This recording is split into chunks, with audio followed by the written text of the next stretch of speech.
พามาเบิ่งเบียร์ประเทศลาววะหลายยี่ห้ออยู่เห็นว่าก็ได้โทษนะอันใดมันเสียบวะรถใดเสียบเนี่ยเออเบิดแล้วเนี่ย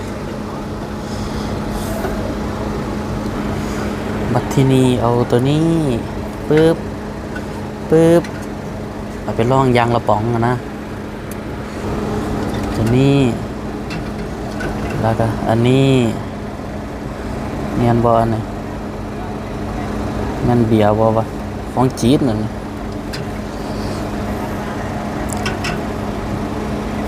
บอเขาเอาแต่อันนี้วะนี่แล้วเนาะอันนี้4.5อันนี้ก็ตัวนี้ยางละป๋องเย่จัดไป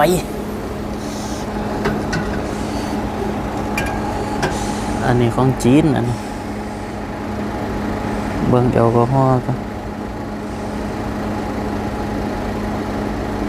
น้ำบัดลมบอกว่าเนาะไปลองเบิ่งก็ได้มาซิมเบิ่งป๋องนี่ครับป๋องแรกใส่หน้าป๋องนี่รสชาติตัวนี้นะเบียร์ลาวดาร์กนี่ล่วงดมเบิ่งสักก่อนที่แรก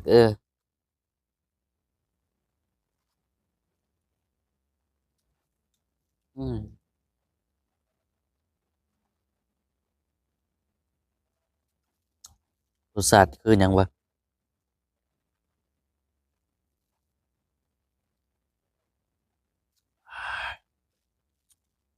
บ่คือเบียร์สร้าง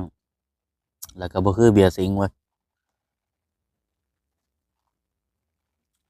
เบียร์ลีโอก็บ่แม่นอยากจืดๆอยู่เอาของนี้ผ่านไปมันแอลกอฮอล์มัน5%นะตัวนี้รสชาติก็จืดๆดอก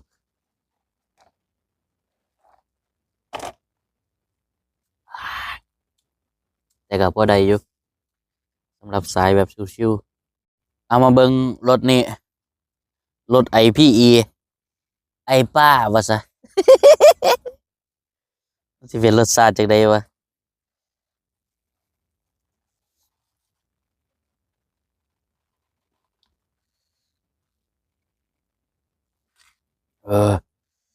โอ้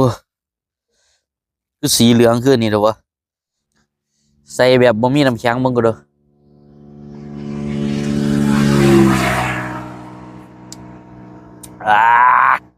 แอลกอฮอล์5%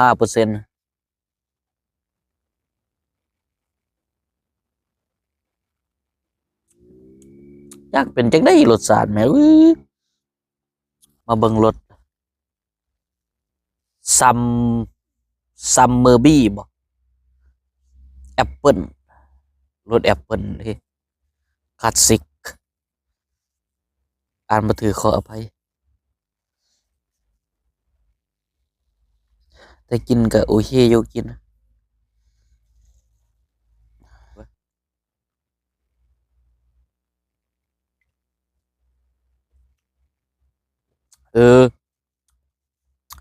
ตัวนี้แซ่บแอลกอฮอล์4.5%แซ่บอยู่นี่รสนี่แซ่บกินง่ายแอปเปิลเนี่ยอันนี้อีหยังวะเบียร์ราวกรีน50 ปี50 year นี่4.6%แอลกอฮอล์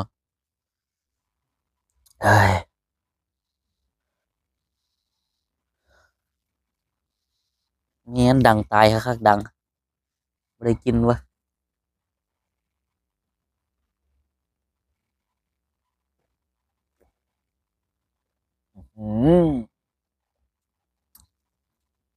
รสชาติตัวนี้แห้งคัก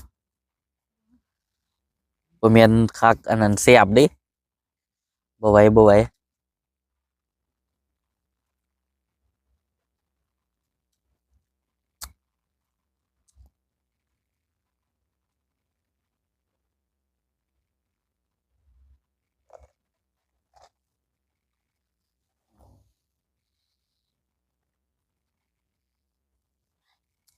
บ่ไหวอีก3 ป๋องอีก3 ป๋องใกล้แล้วใกล้แล้วอันนี้5%อืมตัวนี้คือบ่มีกลิ่นเว้ย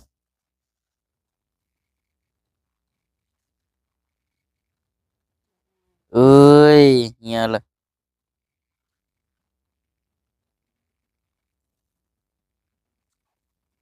เออตัวนี้ออกซ่าๆเด้อตัวนี้ออกซ่าโกพรีเมียมตัวนี้มาเบิ่งรสชาติตัวนี้เอิ้นว่าอิหยังวะแบลงบ่1664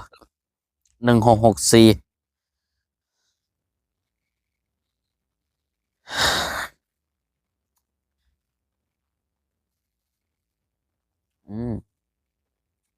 คือฟูมูนวะแต่ก็บ่ค่อยแซ่บจักละว่าคอสกปรกเหมาะกับคอสกปรกอันนี้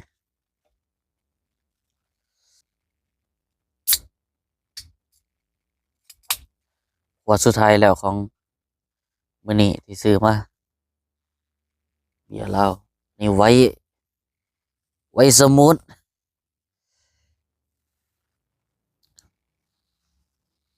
เออ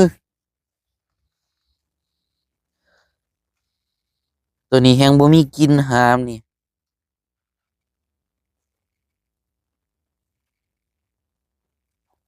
รสชาติก็ใครอยู่ออกจางๆบ่เข้มข้นปานใดเหมาะกับซุมคออ่อนตัวนี้จบคลิปการรีวิวเบียร์เหล้าจัดมา6-7 ป๋องสำหรับเบียร์เหล้ามื้อนี้เกือบทุกอันพุ่นละไปมันมียี่ห้อใดแบรนด์ใดอีกวะน่าจะขาดอีกแบรนด์2แบรนด์ละมั้งหรือเปล่าวะแต่ก็ห่วย6-7 ยี่ห้อมื้อนี้เออแค่นี้ละหนีหานอน